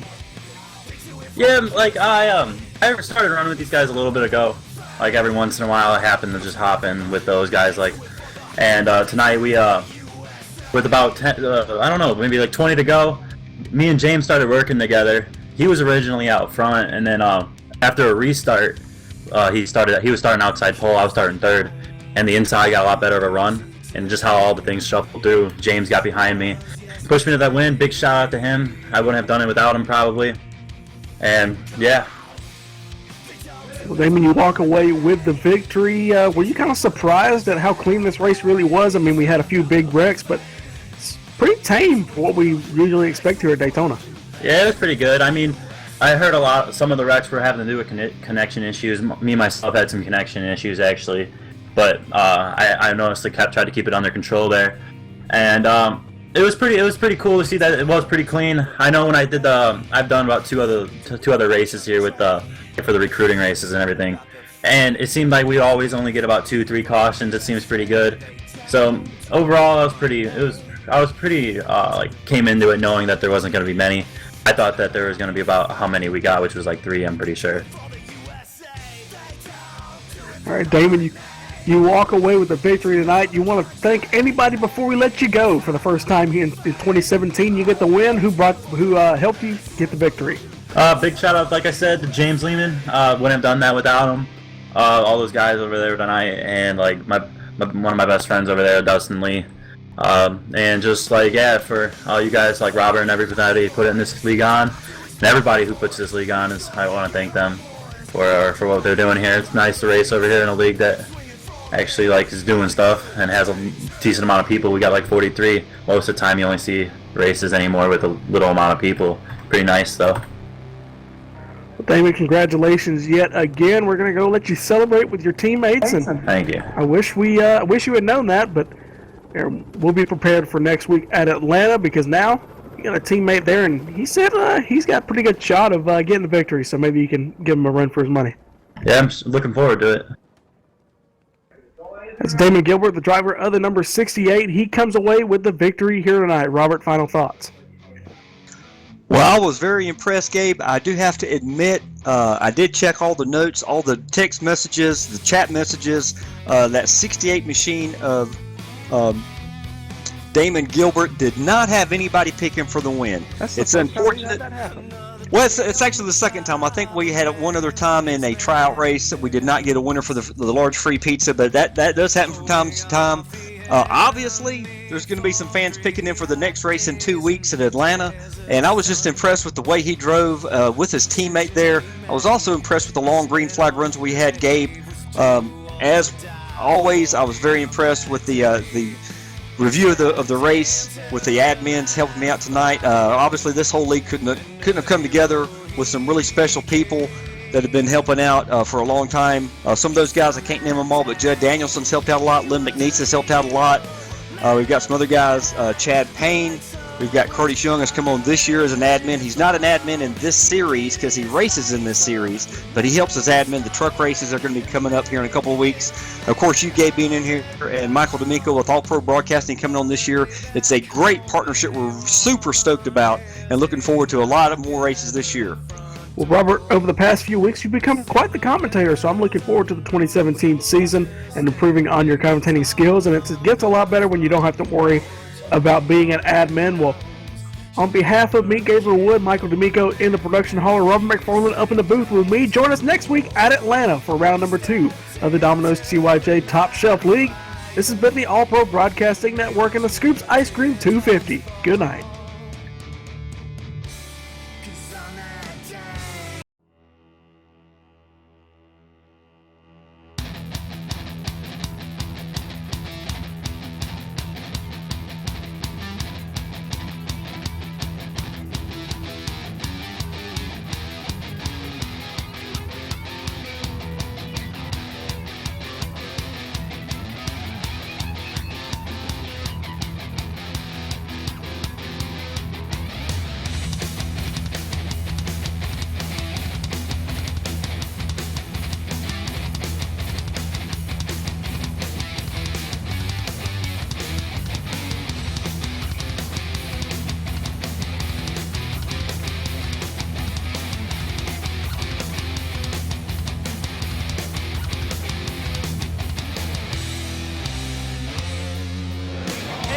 Smithley, driver the number 0, JD Motorsports Chevrolet, and you're watching All Pro Broadcasting.